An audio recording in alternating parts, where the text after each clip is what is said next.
Baby Abby. You can tell because her braid is so much shorter. It's interesting in hindsight now watching how when players do this, they think, oh, I'm just going to get a little bit of a glimpse into who she is. They don't know yet. You're only at the halfway point.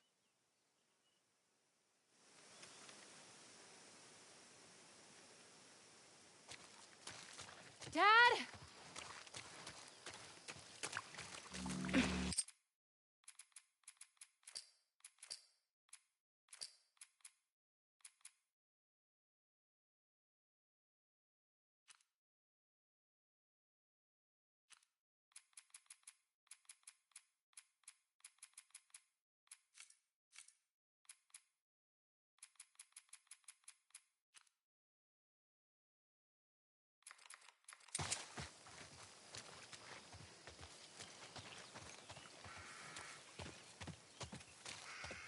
Dad, come on! You can't keep doing this.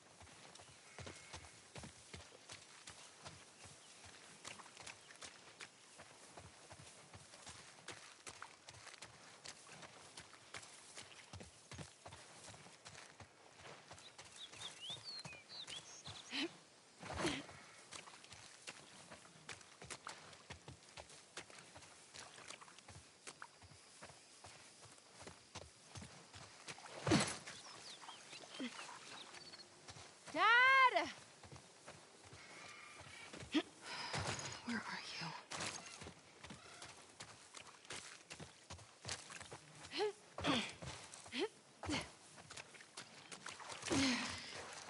Whoa. Jeez. That worked.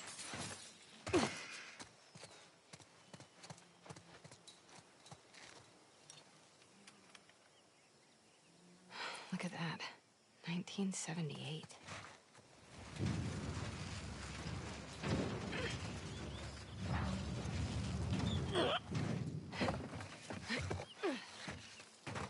Okay. Smooth, Abby.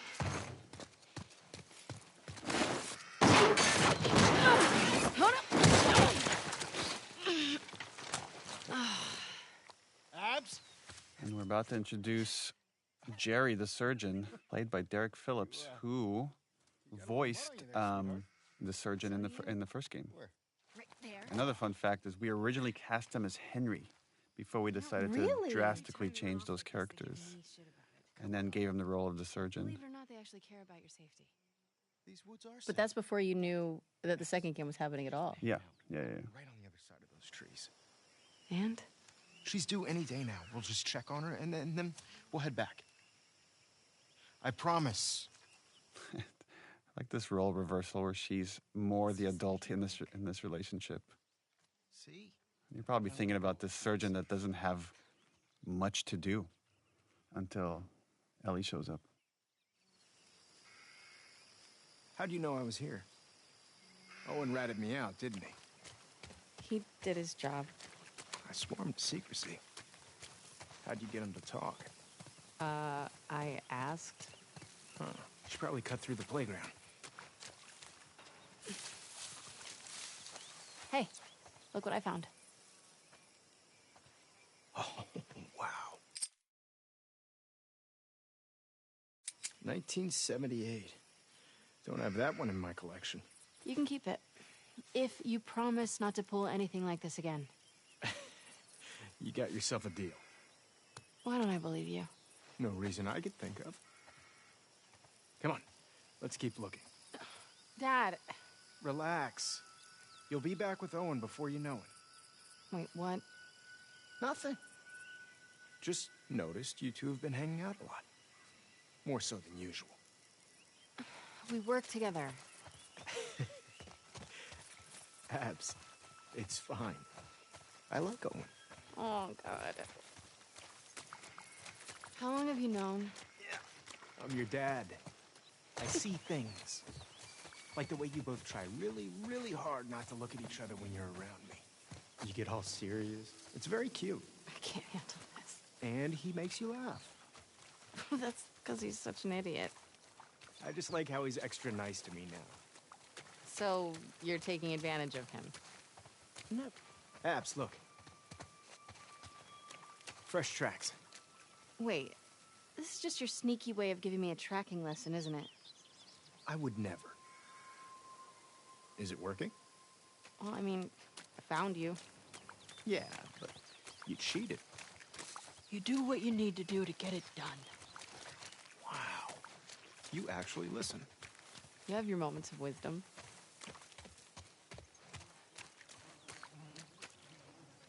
Dad, I found something. Oh my god. She already gave birth. Ew. And look, 2 sets of tracks. Dad? It's her. Let's go. That doesn't sound good. No, she's in pain.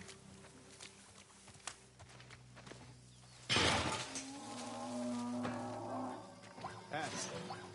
Come on. Dad, wait! What if they're infected around? This area is clear. You know they roam.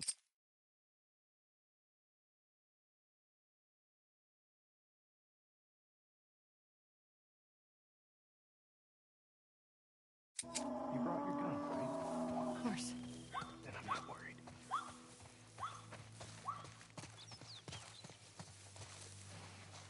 Oh, shit. Abs.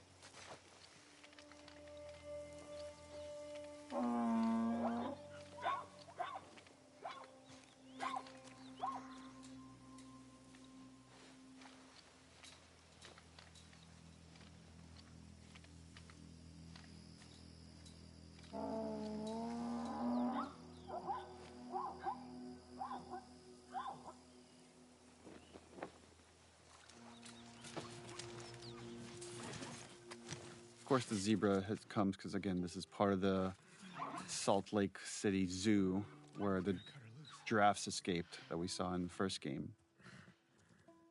Zebra, played by the wonderful Chris Robbins, who doubled for a lot of stunt work as well for many characters on this game and the first game.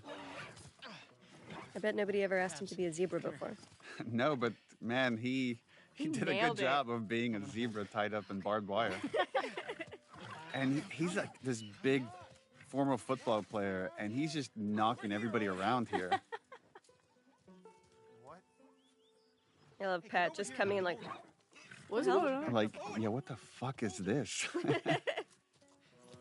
Come on.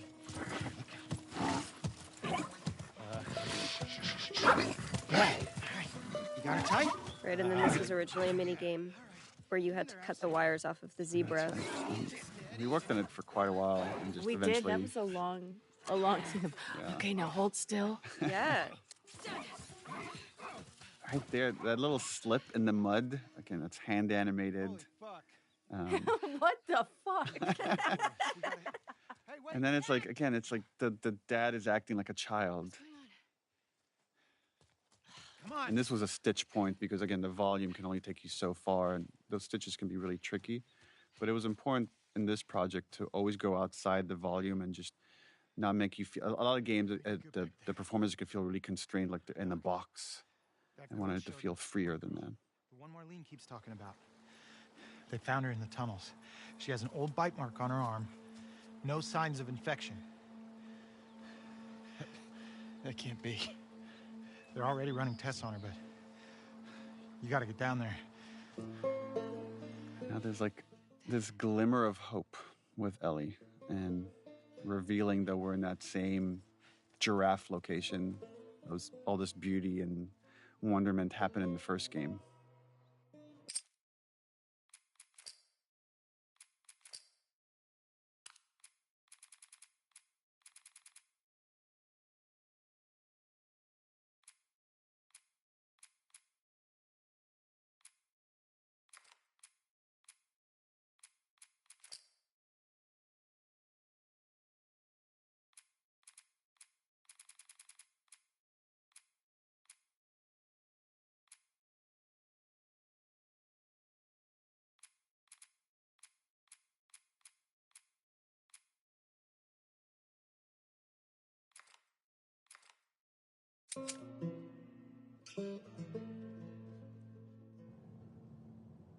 It's We always stick to the POV of the character you're playing as. So this was like why we're coming into this conversation late, is because you're hearing it when Abby hears it. She's a child, not some petri dish. You think I don't Merle Dandridge. Come This back. was my first day meeting Merle. The situation. And you're okay with killing her? No, I'm okay. Like Merle and I had so many conversations about how conflicted she was about what has to happen, and then years later to visit the moment when she was arguing with Jerry. Asking me? Are you telling me this is how it's gonna I be? always like that we get more insight into these characters.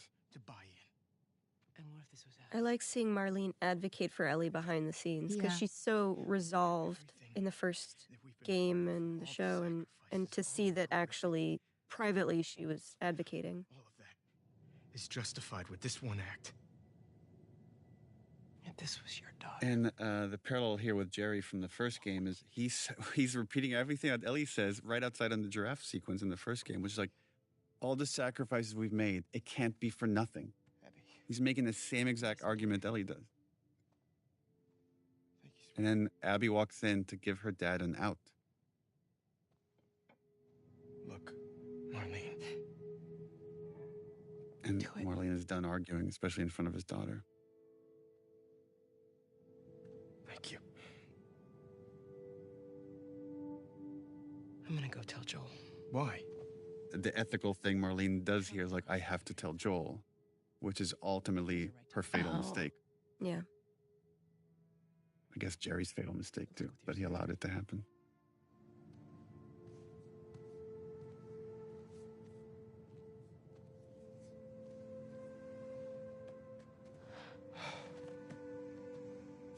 You're doing the right thing. She sees how conflicted her dad is, and she tries to tell him it would be okay. I would want you to do it to me. And he can never admit that he wouldn't. You don't think so? Well, I think he would. that's what I love about this. It's like, but he never says it. Yeah, he just kind of has that look of, Maybe he's just glad that it's not her. Yeah.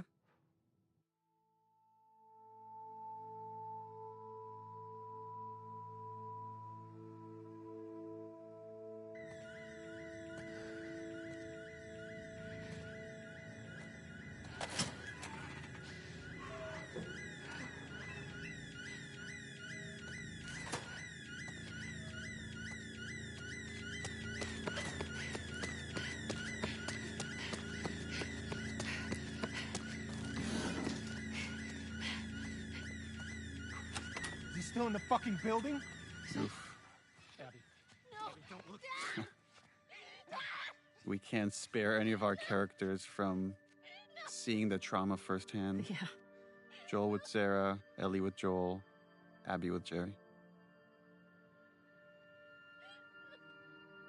And it's just this shared trauma between these characters, and now events are set in motion.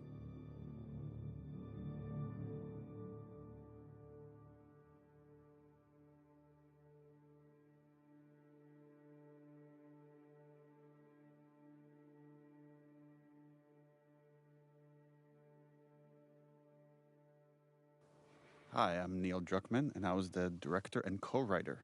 Hi, my name is Hallie Gross, and I was the co-writer and narrative lead. I'm Ashley Johnson, and I play Ellie. Hi, I'm Troy Baker, and I played Joel.